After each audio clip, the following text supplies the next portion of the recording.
Magandang araw mga sangkay, ito na naman ang inyong panaderong waray magbabalik. So yan, sa video na to ay share ko naman sa inyo yung paggawa ko ng aking onion hopya. Pero bago tayo magsimula, paki-like at share itong ating video at paki-supportan na rin po na aking channel. Kung gusto mong matutunan kung paano ginawa itong ating simpleng hopya, ay panoorin mo lamang yung ating video simula hanggang dulo. Huwag ka po magpa-fast forward para wala kang ma-miss na kahit na anong impormasyon tungkol dito sa paggawa ng ating onion hopya. So yun, simulan na po natin. First step ay gagawa muna tayo ng ating hopya. So yan, balik kailangan na natin ng asukal.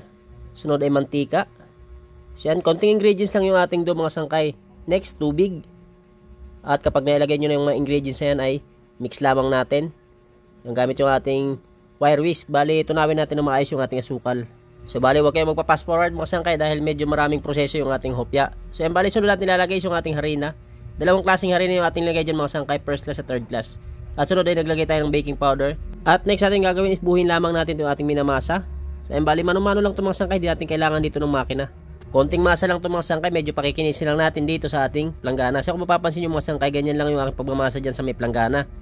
Yung medyo pakikinisin lamang natin itong ating, doon ang ating hopya.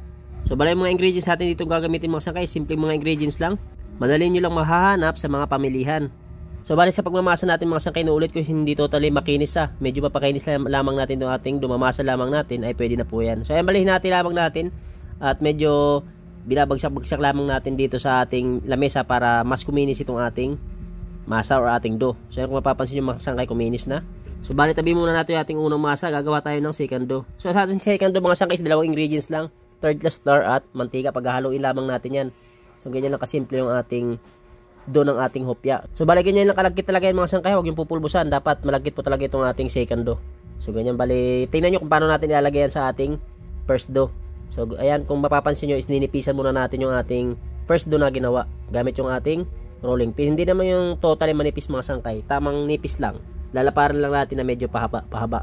At saka natin ilalagay yung ating second dough natin ginawa. So bali, hatiin natin yung ating second dough dahil nakadalawang yung pabalat natin yung ating first dough. Bali, natin din natin. Bali, itong ating second dough is hatiin din natin. Saka ipapahid natin doon sa ibabaw. At kapag naipahid nyo na ay pwede nyo nang i-roll. Ay kung mapapansin nyo, binabaston lamang natin yan. Kahit hindi mahigpit masyado mga sangkay, tamang gulong lang ng ating dough. Yan. Medyo habaan lang natin. So ayan, bali, rest muna natin yan pag nilagay na natin yung ating second dough. Inulit ko, medyo maproseso itong ating hopya, kaya hindi po kayo pwedeng magpa-fast forward para mapanood nyo po ng maayos kung paano nga bang paggawa ng ating hopya. Pero napakadali lang gawin ito mga sangkay. Pwede nyo itong gawin para pang merienda. Pag nakagawa na kayo nito ay hindi na kayo bibili sa tindahan dahil marunong naman kayong gumawa. Kahit napakonti-konti lang nitong ating hopya. Next step, rest muna natin yung ating dough. Yan, bali, kailangan natin ng dalawang sibuyas. So, ayan, bali, slice lang natin, maliliit na hiwa mga sangkay.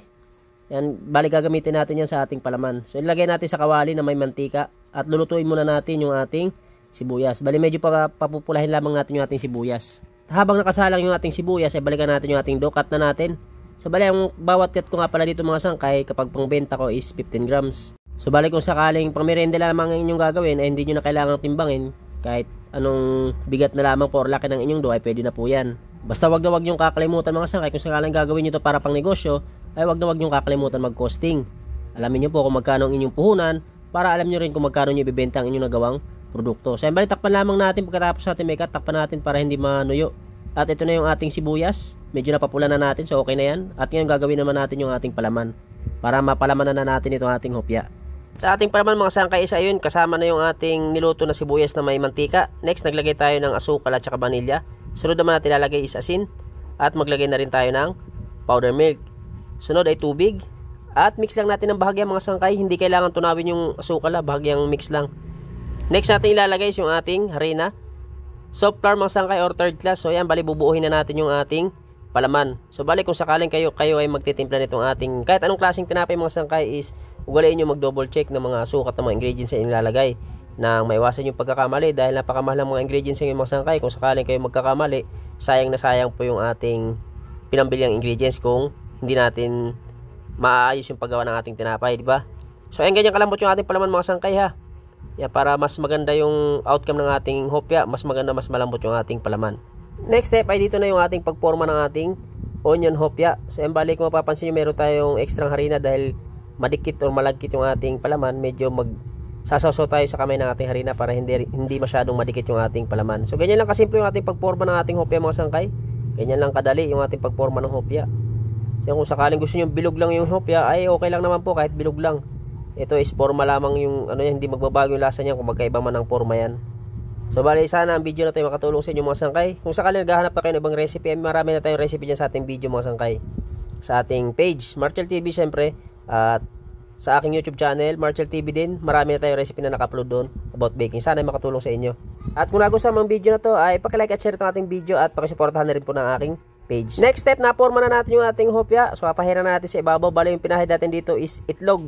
Buong itlog mga sangkayan ha. Linagyan ko ng egg yellow food color. Haluin lang natin na maayos at ipahid natin sa ibabaw ng ating hopya. At next nating step ay pwede na kagad natin isalang. Init ng ating oven dyan mga sangkay is 180 degrees Celsius at malakas na po yung aking ginamit. So bali wag nyo kakalimutan salang nyo ha, baka masunog. Malakas yung ating apoy. At after 8 minutes mga sangkay sa baba ay lilipat natin sa taas para yung ibabaw naman yung ating mapapula nitong ating hopya.